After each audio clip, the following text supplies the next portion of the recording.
Welcome back to the SSL Family Dad channel. We are out here this morning, finally ready for the outdoor wood boiler delivery. So we have our pad poured behind us and all of our tubing ran and everything hooked up inside. We got electrical out here, everything's working so far. And so all we need to do is get this thing delivered. So he's gonna come with some kind of a truck and some way to lift this thing off.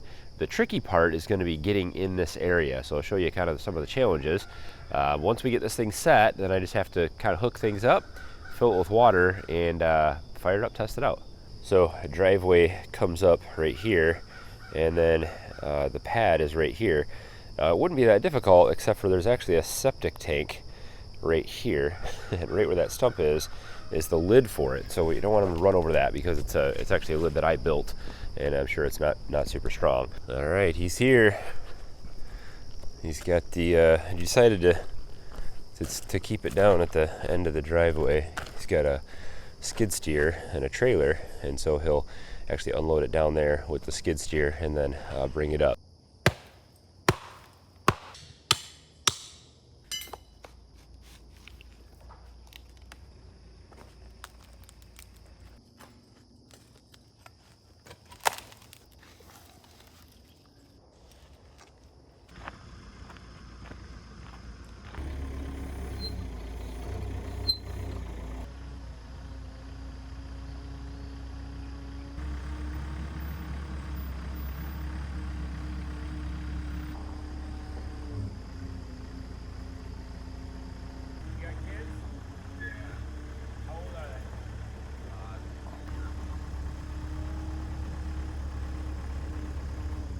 Front foot, the back will go right at the back.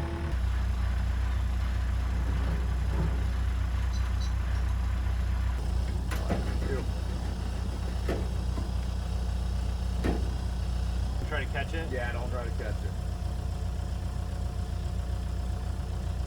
Over. You got 3 inches on the other side still, so.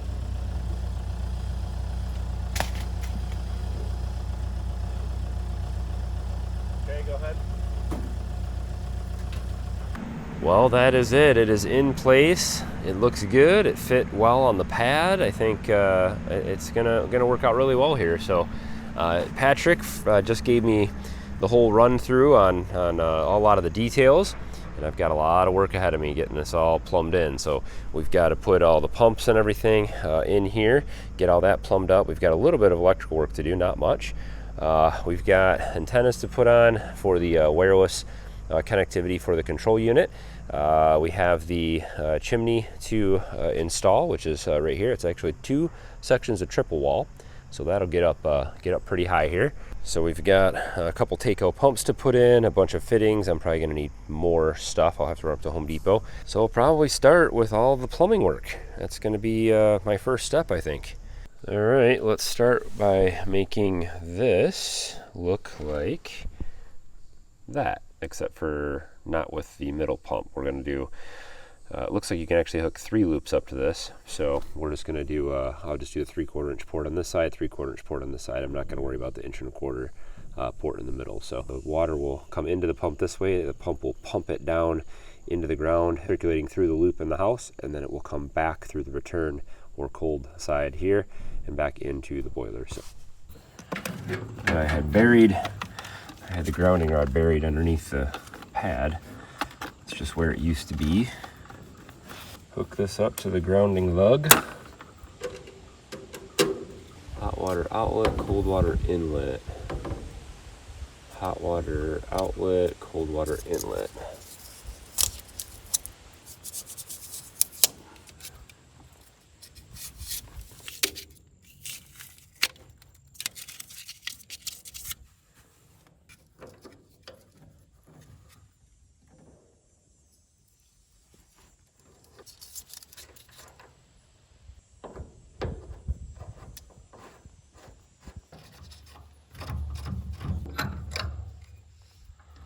It can be tempting with plumbing to build all your fittings, put your your valves and all your other fittings on here, and then tighten it up all at once. So tighten up from the last fitting and let it all tighten. I don't like to do that. Different fittings So if you have a brass valve here and then a black iron pipe or all these different things, they tighten at different pressures. And so I always try to tighten each fitting as I put it on. So channel locks are nice, but a good 14-inch pipe wrench is always nicer. So this will actually go on there upside down. We've got our flow going down, so this is actually going to be sucking water from the tank and pumping it into the house. We need to wire this up. Leatherman to the rescue, I guess. My most used Leatherman attachment is this removable Phillips and flathead screwdriver, by far. Well, maybe not by far. I probably use the knife too.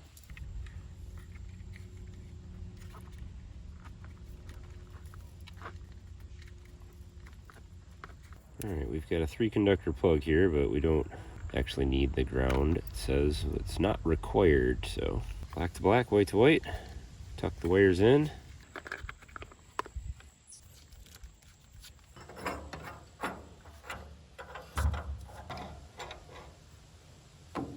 It says, do not use flat gaskets. Use the gasket that comes with the pump. Well, it's a flat gasket.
So in order to get this filled up, there's a certain way that you want to do it in order to get all the air out of the line. So we're gonna keep everything capped off on the outside, valves all shut. I'm gonna pressurize the system. So this is our house water coming through our check valve and into the system here. And we're gonna open one side at a time. So we'll force the water to go through this way first, then out to the boiler and start to fill it. So it'll push all the air out of here. And then we'll close the this valve that goes out to the boiler on the outside. We'll open this one, and that'll force it to go all the way through all these loops and go all the way out and come back through this the outside. So we'll force water through either way, force all the air out to the boiler, and then we will do the same thing on the other side. Oh, that looks like a pinhole leak in the actual solder joint of the heat exchanger. Bummer. Well, as soon as I pressurized it with house water, I first realized that these fittings were not tight, and so I ran in here. They were dripping pretty fast. I didn't have this issue last time when I checked this because I just used hose water from outside and cycled it through. There's no real pressure on these, and so even though these fittings weren't tight, it didn't leak. But as soon as we put any pressure on it, they started leaking, so I tightened them up. And then as soon as I tightened this up, we ended up separating one of these solder joints, unfortunately. And this isn't something that I can fix. It's actually separated right at the braze. There's a little crack right there. And so when I had the water pressure, I've let it drain out. Now there's no pressure on it, but when there was, it was spraying out of there. So unfortunately, that means I need to replace this unit. I'm sure it could be repaired if I had brazing tools. I don't, and so for now, I'm gonna replace this. I'll mark that spot and I'll save it in case I can maybe sell it or use it down the road somewhere else. So this is held on here by foil back tape. And I'm assuming that there's some kind of a rail along the edge of the ductwork because I don't see any screws from the outside.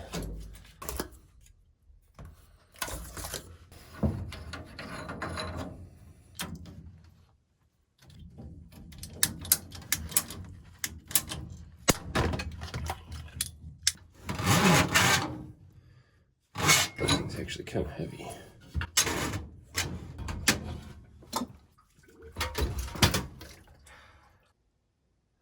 Oops. Tried to catch it as it fell. And I cut myself. All fixed up. This is why I always wear gloves, and my gloves were sitting right there, and I didn't put them back on. And of course I got cut. So we have the new heat exchanger here, and we're just going to slide that right into the same spot and hook it back up.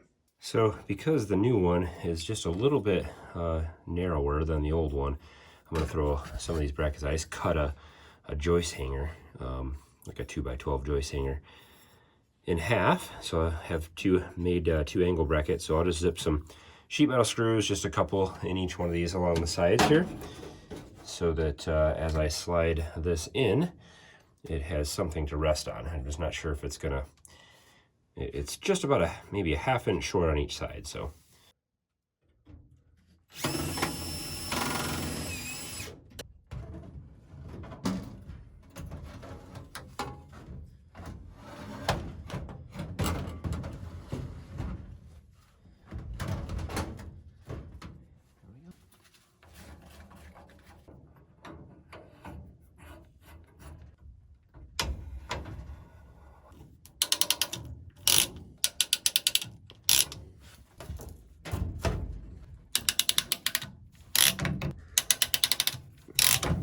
all right, well, it's in there.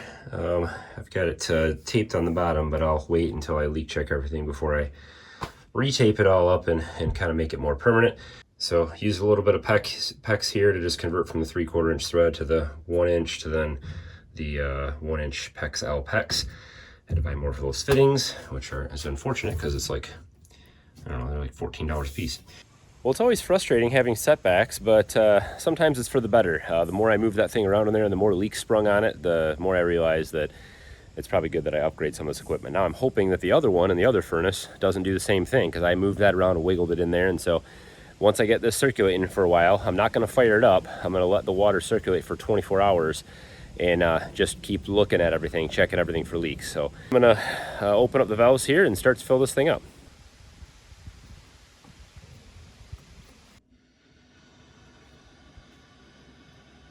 So this is Molly Armor.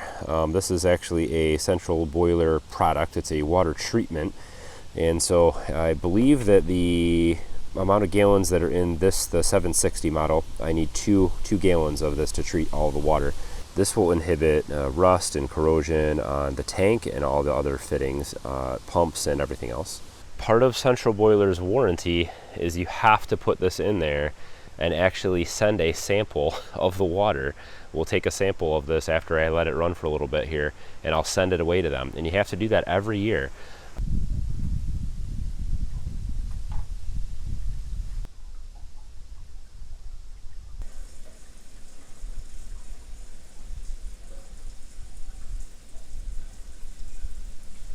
And this is the where we can get our actual test sample from once it fills. But I'm filling up right now, so we'll leave this open, and this is the sight glass. So this is where at the level when it's up here is full, and well, right now it's not even showing up yet. So